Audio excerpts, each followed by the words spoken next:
Hi. I have a different take on DNI, and there was this one thought which came into my mind that if we consider 7 lives of an individual and roughly around 70 years of that one life, then the 7 lives an individual would be around 5 centuries. And if one has to look into the periods of, let's say, across 5 centuries and see how that individual has behaved, it would be quite different, I guess. For example, if you would take 1820 and let's imagine the person in India. So 1820, it would have been very much India which was following the caste system, very entrenched. It was the norm, and there was not really anything against it.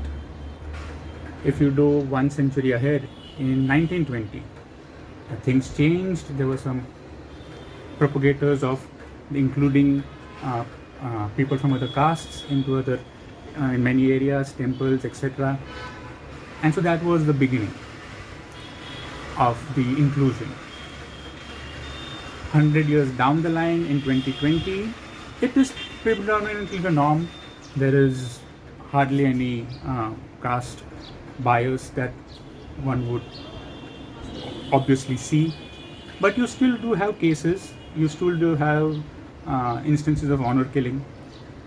And if you now take that same trend maybe 100 years in future, 2120, and it would have been very, I guess it would be very different. Probably the hunted out now would become the hunter then, and I guess they will probably not have any concept of honor killing. So very diverse views of one individual across centuries. And I was discussing this with a fellow colleague, and what he said is, yes, I mean, societies change. What was the norm then may necessarily not be the norm now. And I was wondering as to what brings about that change. It's not as if, like Moses went up on a hill and then got the 10 commandments and then sort of became the norm from then. So change comes from people like us, you and me. And there have been some promoters out there 3-4 centuries back who sort of realized that probably the norm which was there then was not good in the interest of humanity, and so they initiated those changes.